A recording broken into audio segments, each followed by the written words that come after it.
All right, man, peace. So as you brothers could see on the screen, there's an older sister, still attractive even at that point in her life. Her name is Shahrazad Ali, and many of you brothers may be familiar with her. She wrote a very powerful book almost 30 years ago, about 28 years ago, called The Black Man's Guide to the Black Woman. Was very, very controversial at the time because basically as a black female, she recognized that even back then, by 1989, the so-called black man and black woman were in the midst of a gender war, which had basically started in the mid-70s and by the late 80s was in full swing. She recognized the reasons behind it, and she decided to write a book to arm the so-called black man because she recognized, like I do, that you have to aim your messages at the so-called black man because he's supposed to be the head. Now, I'm pretty sure that she got assistance in writing her book from certain men in the Nation of Islam, most likely her husband. But the sister also has a good deal of wisdom. Why is that? Because she acknowledged what her role is. Once the so-called black woman acknowledges what her role is, then she's going to be gifted with wisdom.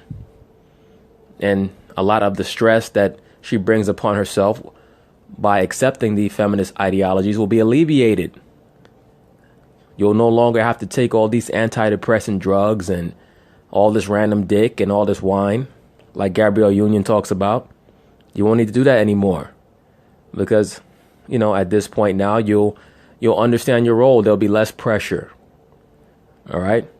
But anyway, let's see what she has to say. She basically did a speaking engagement in which she listed the 7 attributes of a quote unquote good black woman.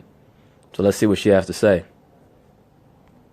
As I said, this book demonstrates that we are not as different as we like to think that we are. So what I'm going to go over real brief right now is what the attributes are of the good black woman. Since she's not on television, we may not recognize her. Yeah, well, hold up. Let me get my pencil and my damn loose leaf so I can write this shit down. Okay. Now, the good black woman has 7 attributes, and then I'm going to explain to you how to utilize those in your day-to-day life. The good black woman has self-discipline, courteousness, cheerfulness, self-respect, intelligence, cleanliness, and love. Does that woman also live on Saturn? Because, shit, she damn sure ain't here on Earth. That's for goddamn sure. Anyway, let me let you continue. Go ahead. We've heard that terminology. It's like one of those where they tell you pull yourself up by your own bootstraps. What do that mean? How can I make that functional in my day-to-day life to benefit me as a practice? It sounds like all theory. Where's the practical? What do I do? The good black woman has self-discipline. That's self-control. Let me make that real for you, sisters. We can start with our mouth. I like the sound of that, but as we all know, the main reason why the quote-unquote good black woman or the black woman has no control over her mouth is because she's encouraged to run her mouth. She's encouraged to be rebellious. Please keep in mind, once again, this book was originally written by Shahrazad Ali or attributed to her as the author almost 30 years ago. So we know that with 30 years along, the black woman is no longer just encouraged to be loud and odious. She's also encouraged to be a pansexual. So things have been stepped up to a whole other level that the so-called black man has to deal with. And now we're going into about the 40-year mark where it's customary for the black woman to be raising the child by herself. Okay? So that's the condition of the battle. But yes, it's very, very difficult for a woman to have self-discipline if she's not told that she's wrong in the first place. For the most part, discipline comes from an understanding of right and wrong. It's hard for somebody to say, well, I shouldn't be speaking when she's been told her whole life that it's a good thing for her to run her mouth. The good black woman can control her mouth. She don't have to say everything that comes up. It's okay if he get the last word sometime. Well, look, let me say this. For brothers who are in relationships with females that don't let you get the last word, that's a good thing. because that means that she's telling you right there, hopefully, that you have not had a child with her yet. If you're in a relationship with somebody, and a quote unquote relationship, and she always feels as if she has to get the last word, then that is notification for you that she's not wife material. She's just a concubine. All right. That's all she is a concubine. So don't take her seriously. Do not try to engage her in any serious conversation, because she's another liberal woman just looking to get into debates all the time. And really not debates, really just arguments, because in debates, both parties have to have facts.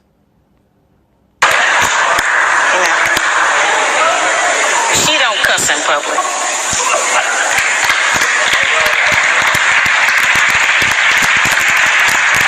And she works on not cussing in private. She don't tear a man down with her mouth, because they can't out-argue us.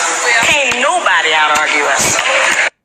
Hey, that's why I tell people all the time, brothers should not be going back and forth with these women, man.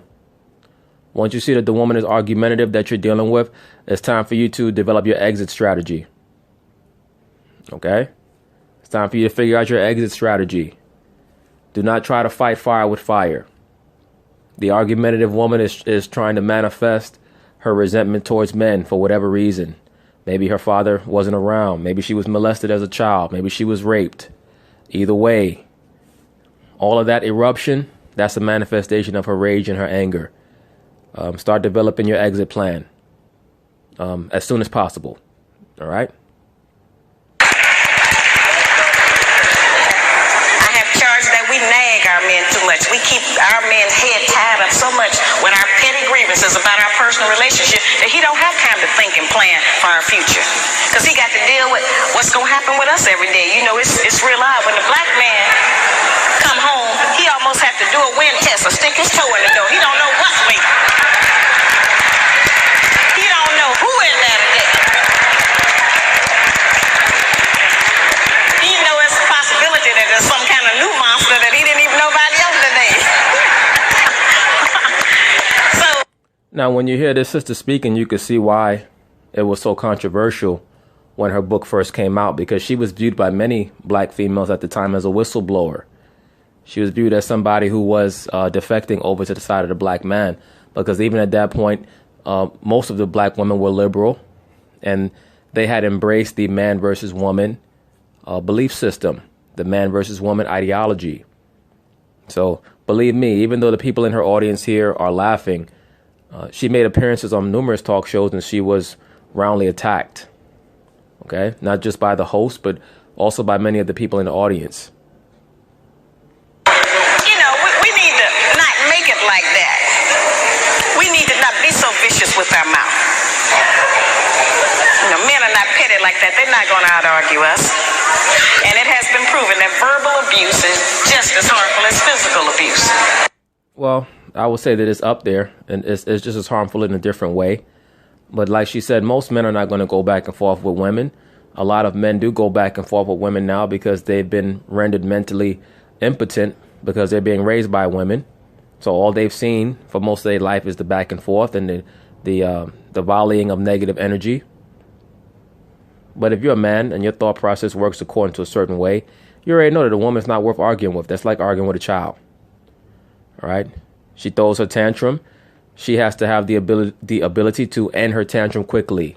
If she lets that shit carry on, no problem. Have a nice life. Goodbye. So let's not use our mouth to do that to him. The good black woman is courteous. She says, thank you, baby. I appreciate you doing that. I appreciate every effort you make. Try harder.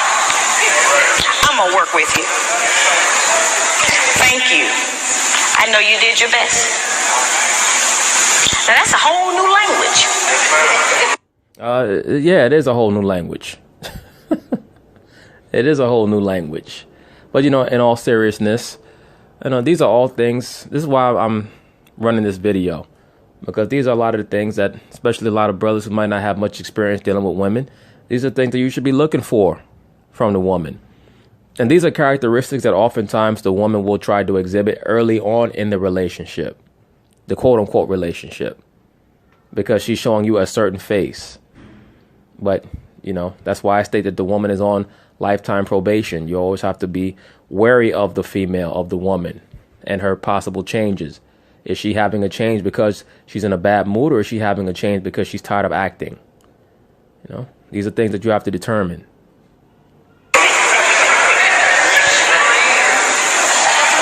But just to say that during the course of the day, every day, with the man that you're trying to be with or want to be with, will make our life easier.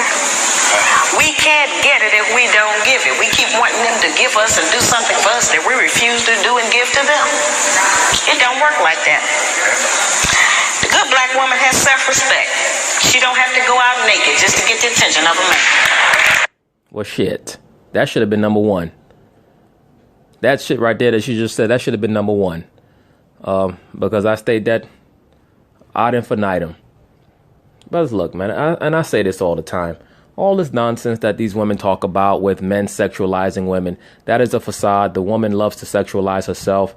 That's why you'll see them say asinine things. I dress like this for me.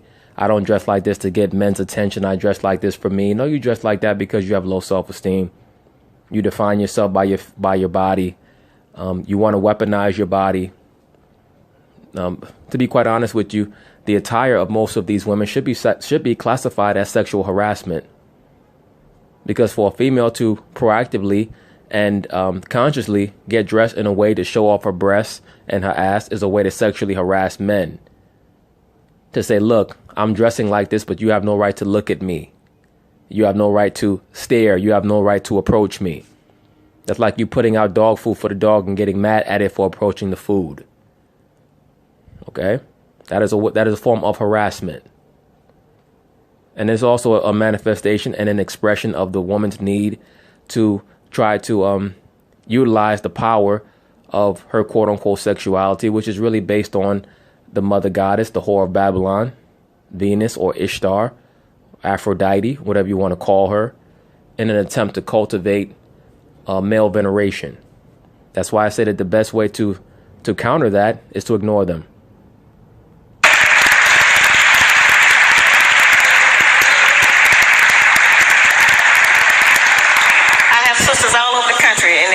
Up to me after the lectures, and they'll be talking to me, and they'll say, well, all he think about is sex. All he think about is my body. I say, why don't you show him something else? And then here's the really good one. Let me say this before she continue. For the woman to say, well, all he think about is sex, I mean, look, it's no disrespect. Most men are not going to be with you for your brain. I'm just going to be honest with you. Now, if you have a great brain, that's a great come up and they'll have a weave, they have on false eyelashes, another whole face, false fingernails, and all of that, and then they'll say, but I'm looking for a real man. Thank you, ma'am. Thank you, ma'am. Once again, as you brothers could see, this is why this woman's book was very, very controversial at the time when it came out, because she was saying things that most women did not want to hear from another woman, because if they heard it just from another man, they could brush it off. Okay, and I mentioned this before. These women, they use all that fake apparel, the makeup and the eyelashes, and also back then it was the weaves, but now it's just wigs. Now you have young women wearing wigs. The push-up bras and the Spanx and the butt pads and all these other things, the high heels. All these things are meant to hide their insecurities and their self-hatred. And yet they'll try to blame men for objectifying them when their entire clothing, their entire style of dress wear is based off of, number one, sexualizing and objectifying themselves, and number two, trying to take attention away from how much they hate themselves.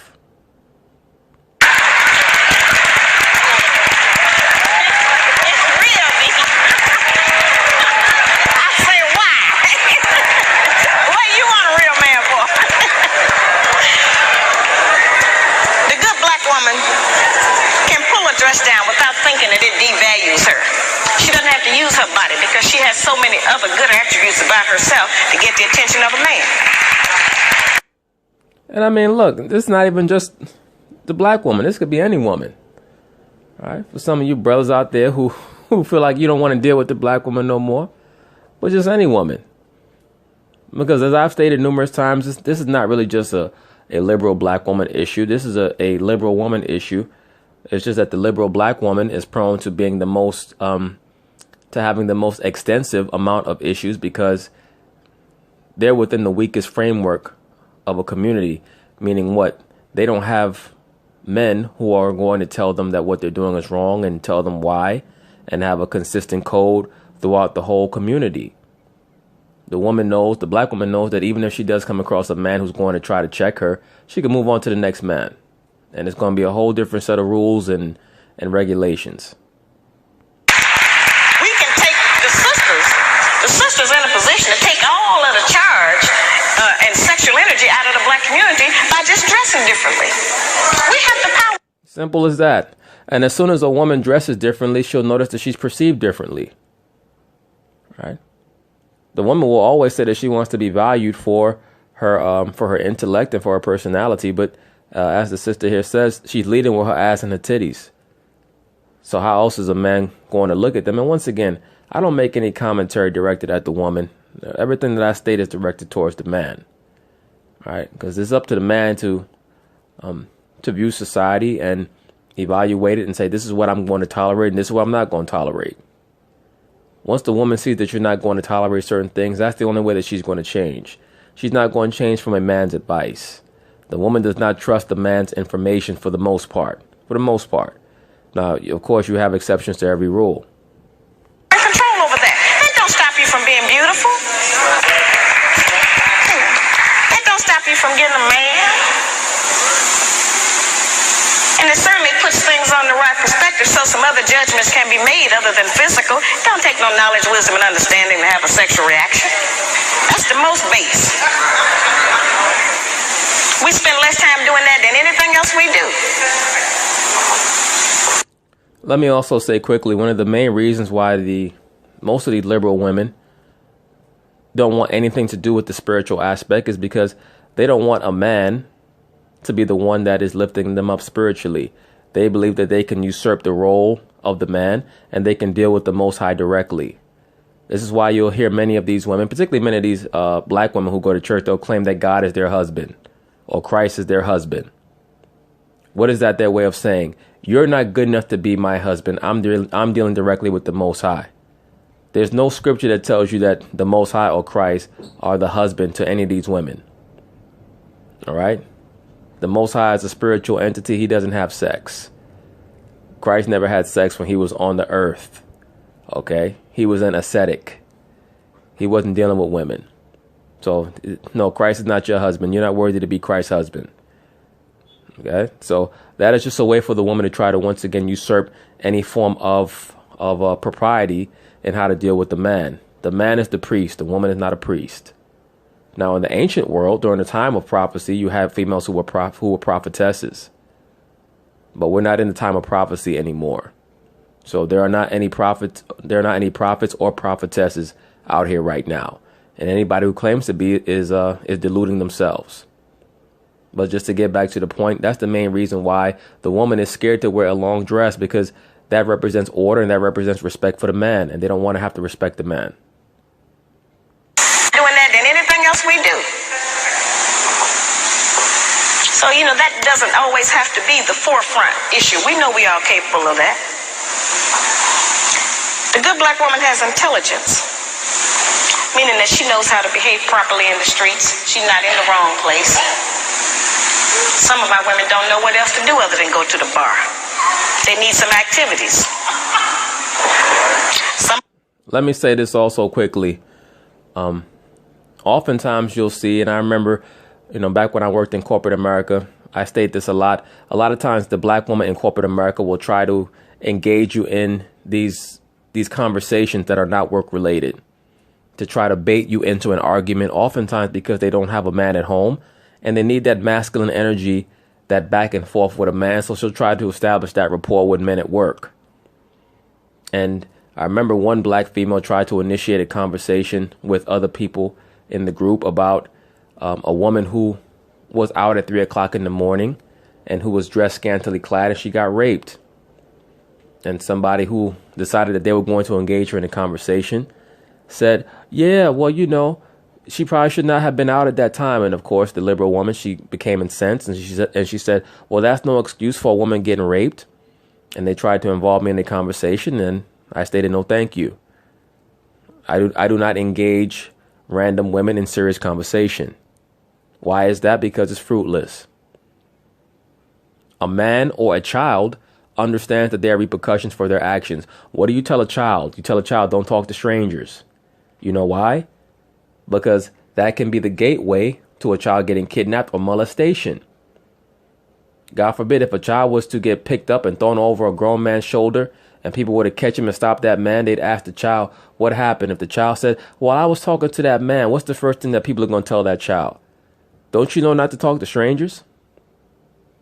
What is that a circuitous way of trying to communicate that you were partially at fault? Even to a child, even a child is held more accountable for their actions than the woman is. If a grown man was out in the street at 2:30 in the morning and he walked down a dark alleyway, he got robbed. When he reports it to the cops, what are the cops going to ask him? They're going to say, sir, why did you walk down that dark alley for? Right? Because it's understood that your actions can precipitate what happens to you. Of course, it doesn't make it right if a crime is committed on you because of a decision, but still your decisions are going to precipitate what occurs in your life. The woman actually believes, the modern day liberal woman actually believes that she should be able to, number one, dress however she want, go wherever she want, at whatever time she want, and she should never be held accountable for her bad decisions. Yes, if you're out in the street at 3 o'clock in the morning dressed like a hoe, you're going to encounter men who are unseemly, who may try to take your vagina. I mean, it is what it is. That's why I don't engage people in conversations like that. I'm a firm believer that if a woman doesn't understand those basic things at 25, 30 years old, it's not my job to teach you. Your parents should have taught you that. Right? Your parents or your man have to teach you that. That's not my problem. I'm not going to be here arguing with a broad that I ain't getting no pussy from. Simple as that. A lot of women thinking that staying home on the weekend is some kind of sin.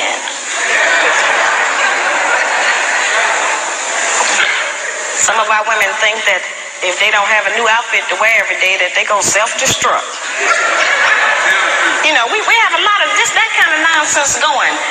Every time we buy new outfits and clothes or whatever, all we're doing is sending money out of our community. We don't own no clothing store.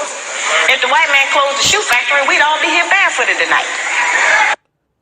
Well, that also goes back to the fact that, at one time people knew how to make their own clothes.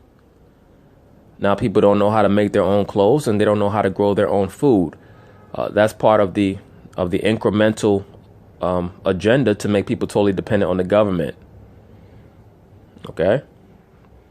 At one time, if people were sick, they knew how to go out into the field and pick a certain plant or flower that could heal them.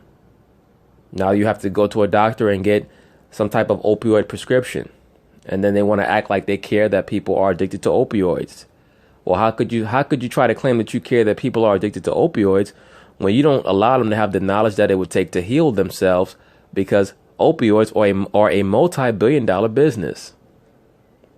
Right? So it's the same thing with clothing.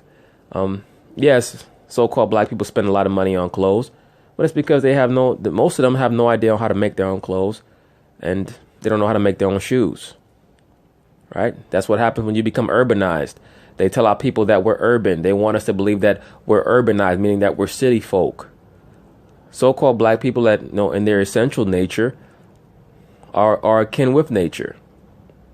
But that has been totally taken away because of the generation upon generation of being quote unquote urbanized. All right. We don't own no shoe factories. Very base things that we don't own, that we put our money into and demand we have to have them. And let me say this also. Most of the original cities were built by so-called black people, so it's not a bad thing to be a city dweller. But my point is that so-called black people now, and really most people in general, they have no idea how to get what they need from nature, what you need to heal yourself and clothe yourself and feed yourself. Most people don't know how to do that anymore. Sometimes our men look at us and know that he ain't never going to be able to make enough money to give us all of the things we say we want. And don't no man want to be with no woman who he constantly got to deny her the things that she says she wants. And that represents failure to him, to have to always, not be able to provide us with what we ask for. One of the ways we can do that is to start being satisfied with less. The good. Let me also say this.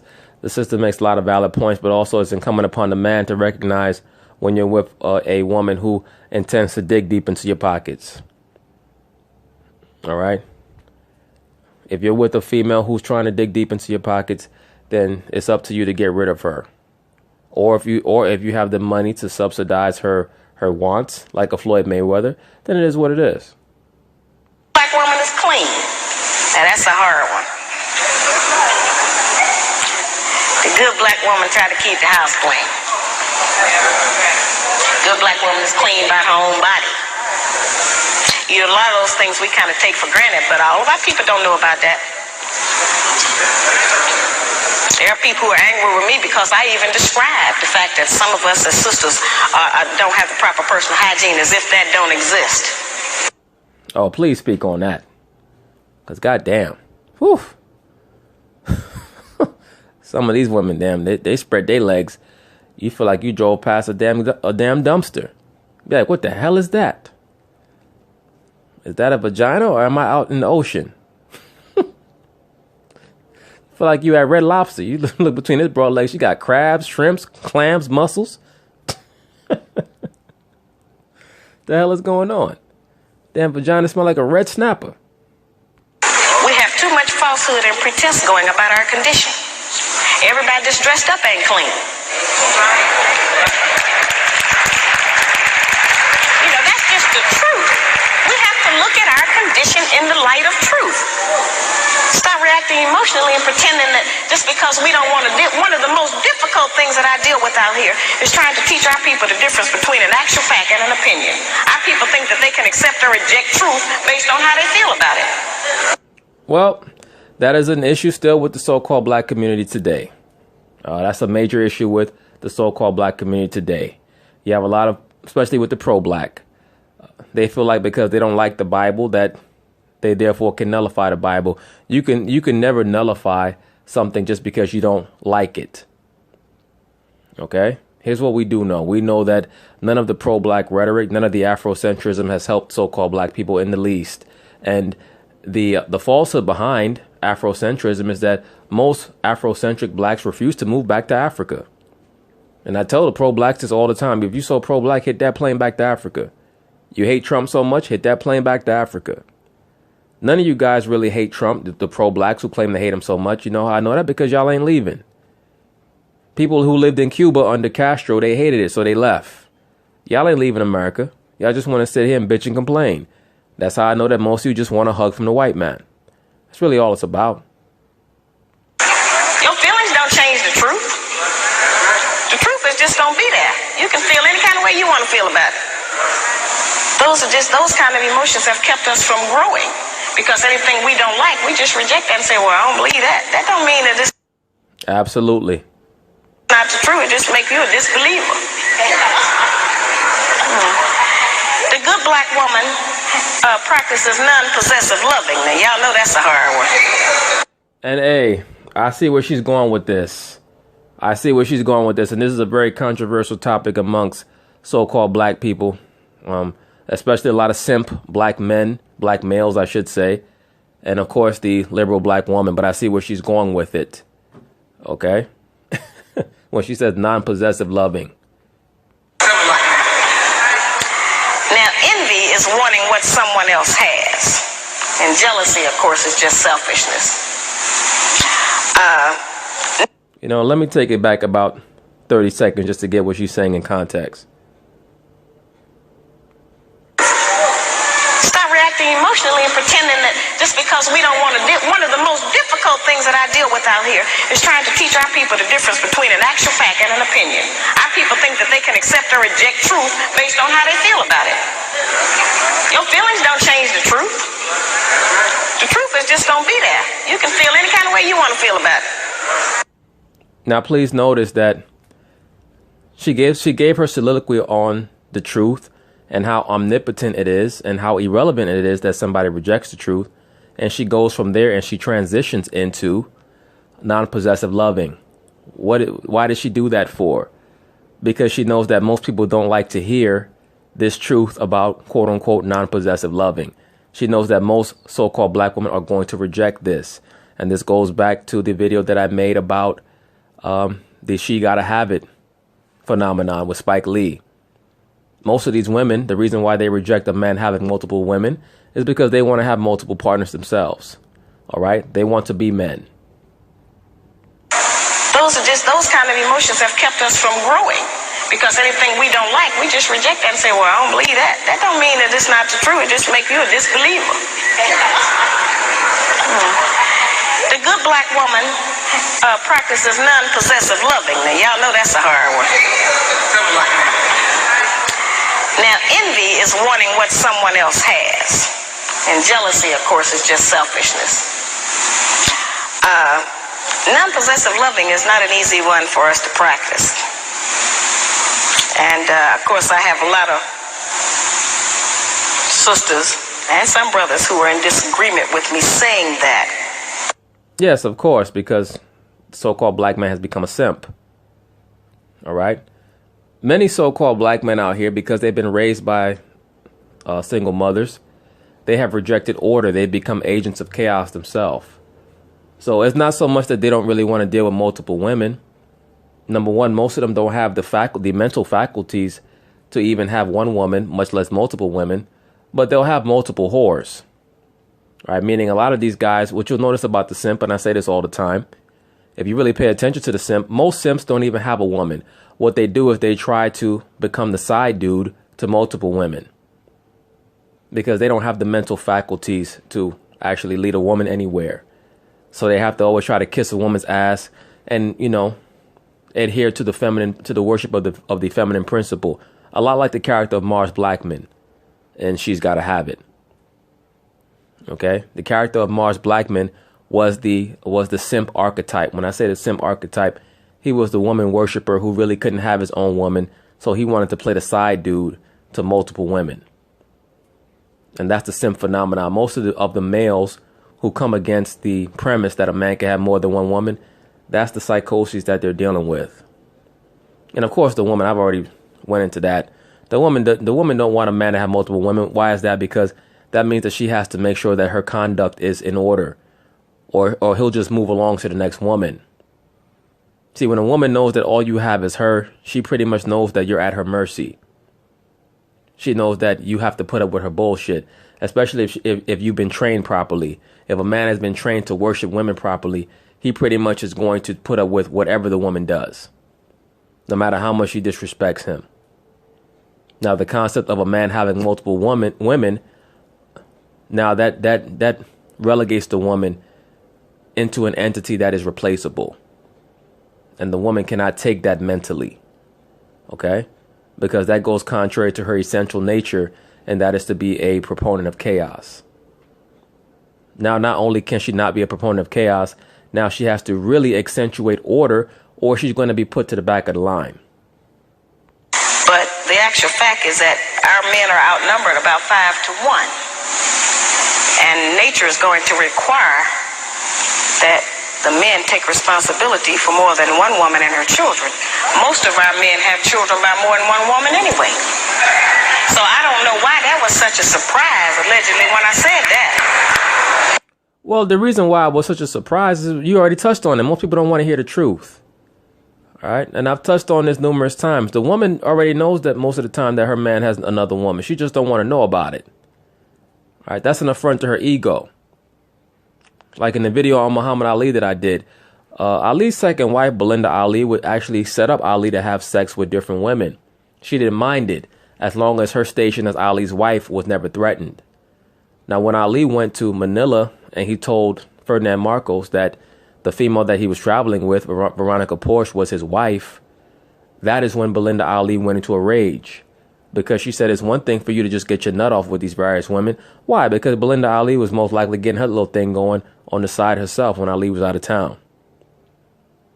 All right? She didn't mind that, but she did like the prestige of being considered Muhammad Ali's wife. And that's what really made her spaz out, was when Ali called the other woman his wife. Remember, brothers, the woman will always embrace chaos. She cannot stand order, even if there's no change in the convention. Right? The woman just wants, no, she's all about status. The black man has not been waiting on me to tell him he could have more than one woman. You know, I'm in agreement with the rest of y'all. I don't think he should do that, but I feel like you did. You see that? You see what she admitted? She admitted that even in her heart of hearts, even though she's talking all this stuff, even in her heart of hearts, she does not want her man to have more than one woman. That's why I said that she most likely is just a mouthpiece for somebody else who guided her to write that book. But the sister is on point with a lot of things that she's bringing out. But she more likely than not is just a front for most likely her husband who wrote the book and trained her up properly to go out there and represent a lot of those tenets that were in the book. There are some things perhaps about the nature of our man that we have been given some definitions about that are not true. There are some things he can do that we call him a dog. We do not have the same capabilities as a man. I am not talking about fornication and adultery. That's something else. I'm talking about... And before the sister goes on, let me also say this, because there's a lot of confusion about what fornication and adultery are. Fornication is unnatural sexual acts. Okay? People in this society have been taught that fornication is quote unquote sex before marriage. Fornication is when you engage in unnatural sexual acts, meaning what? Homosexuality, lesbianism, bestiality, incest, pedophilia. Okay, that is what fornication is. I'll probably do a video on that in a Bible topic. And adultery is when a man sleeps with another man's woman, or if a woman sleeps with a man other than her husband. Okay, but if a man was to sleep with another woman who does not herself have a man already, there's nothing wrong with that. All right, there's nothing wrong with that. As long as he is dealing with that woman on some type of level. But there's nothing wrong with a man sleeping with another woman. He could have his main woman. He could have a concubine. He could have more than one wife. There's nothing wrong with that. And that's all throughout the scriptures. But I'll probably do a video on that at a later date. But most of you brothers who have actually read the Bible, you already know that. You know, a lot of these brothers out here don't know anything. And that's the main problem. The so-called black man has never been taught anything. The things that he's been taught were by his mother, the school, or the television. He don't know shit. And that's why he's always ending up making bad decisions and going to prison. Actual responsibility of fatherhood and husbandhood of another family. That's quite different from fornication and adultery. We don't have the same capabilities of them. That's right. A man can have 2 homes, 2 sets of in-laws. He can eat dinner at 2 houses, 2 sets of children, 2 garages, 2 separate sets of friends attached. But let me also say this, and I say this every time I mention this topic. Just because you can have more than one woman does not necessarily mean that you should. A lot of brothers are not mentally capable of having more than one woman. A lot of brothers ain't really mentally capable of having one woman. Okay? And also remember, for every woman that you have, that's a headache. Unless the Lord just bless you with a woman who's about peace. Every woman that you have is a headache. So you have one woman, you can have one headache. You got 2 women, you can have 2 headaches. All right? You have one main woman, you got a concubine. That's a side headache. That's what that is. All right? So you have to be mentally able to deal with all that. To that woman, he can have all of that. We can't do that. We can't cook dinner at 2 houses.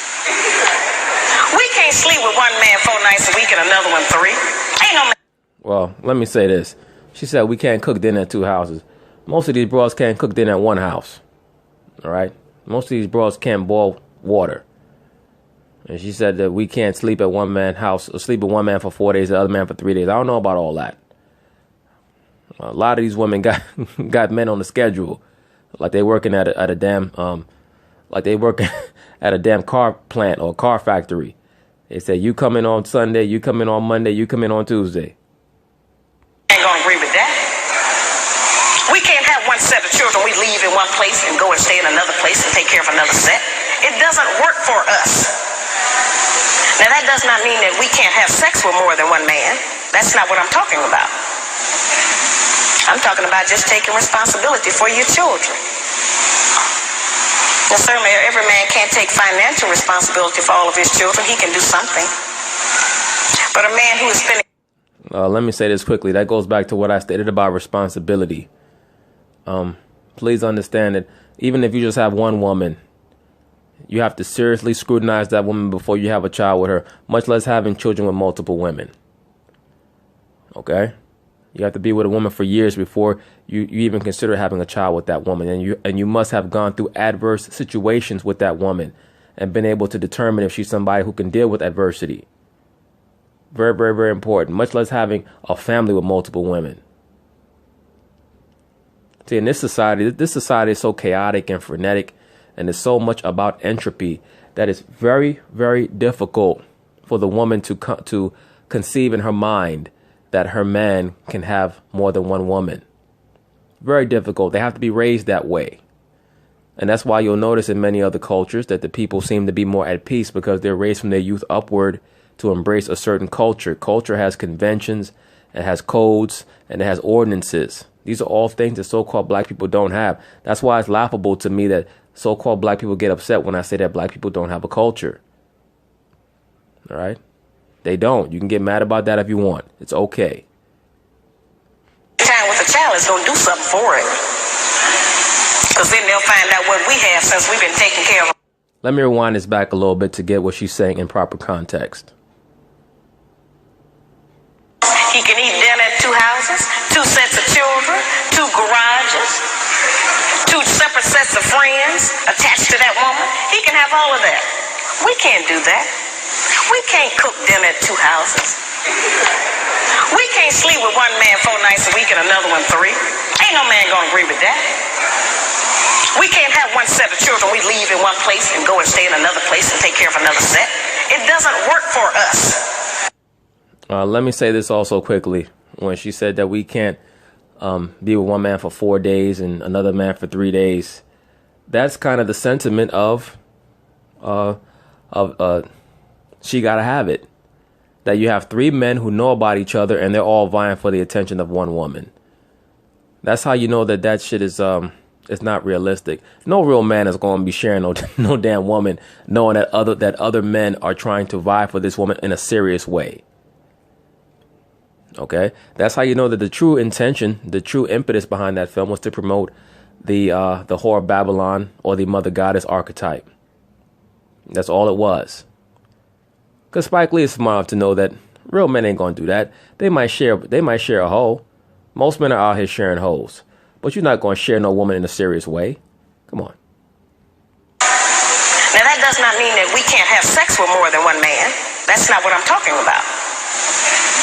I'm talking about just taking responsibility for your children. Now, certainly every man can't take financial responsibility for all of his children. He can do something. But a man who is spending time with a child is going to do something for it. Because then they'll find out what we have since we've been taking care of them by ourselves. You don't like to always say, no, I can't do it. No, I ain't got it. So the children will make you get it up.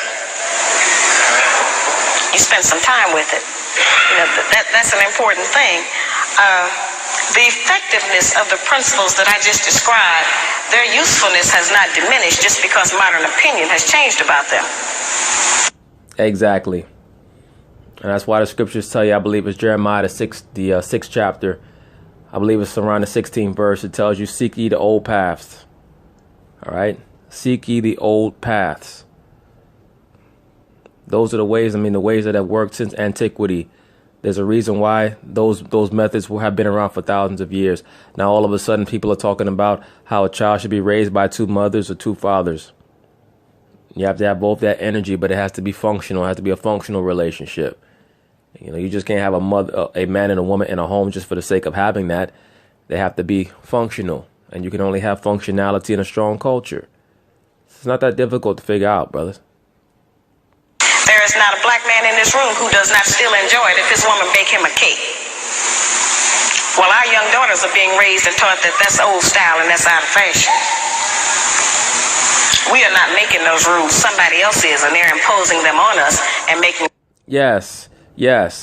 What she's addressing is a sentiment that I touch on frequently, which is the Caucasian liberal and how they're imposing their thought processes on so-called black people, particularly so-called black women. It's been going on since the 50s, all right? And it's incrementally built up momentum until today, where basically most of these male and females only get together to have sex, and then they depart after about 2 or 3 months. All right, that's the average relationship, quote unquote, in America. About a 2 or 3 month tryst where people go out to eat a few times and, you know, they bust a few nuts and then they go their separate ways. Why is that? Because neither party is raised with a gender specific identity. I think that we have to qualify under them.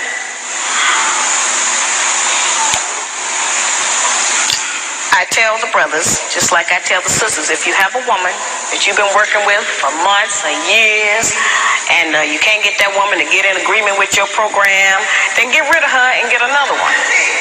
Thank you. Look, this shit ain't that hard, brothers. It's really not. Or let me specify, it's not that complex. Now, if you've been with a broad for years and years, now the spirit of that woman might be on you. It might be hard to cut her off. But you know when a woman is off as hell. You know when you should have got rid of her ass. Broad was trying to argue with you, break up for 2 months and want to crawl back. Why? Because the new dick that she tried to have replaced you ain't taking her seriously, but your dumb ass is taking her seriously. You know when you should have cut the bitch off. This sister right here is telling you the same thing. Cut them off, but don't wait years. If a woman don't know how to act after a couple months, cut her ass off. Goodbye. Ain't got time for the bullshit. The longer you hold up the bus in the station, you stopping the next bus from coming. All right? You have to understand your own value and your own worth. But that's why, once again, you got to put the Most High first. You got to utilize prudence and proper judgment and discernment. That's why I tell cats to put that weed down, man. Cats make bad decisions when they on that weed. And on all that strong drink. Making all these bad decisions, skeeting up in hoes without condoms on. Talking about she got a fat ass. Yeah, okay. Well, I hope that ass is worth 18 years of hell, nigga. And I tell the sisters the same thing. If you're with a man you can't agree with, don't make his life miserable. Get with a man you can agree with. But we spend too much time living in hell with each other. We spend too much time tearing each other down, trying to... Well, let me say this. She followed up by saying, if you with a man that you can't agree with, move on to a man that you can agree with. No. The job of a woman is not to find a man who agrees with her. Her job is to be agreeable. Okay? So the sister went off on that second point. It's not the job of a woman to find a man who agrees with her. Just that sentiment in and of itself, just that thought process shows that the woman believes that a man is supposed to conform to her understanding. This is why I stated, even though you listen to a female like this, you also have to be very, very, very conscious of the fact that she is still a woman. Okay?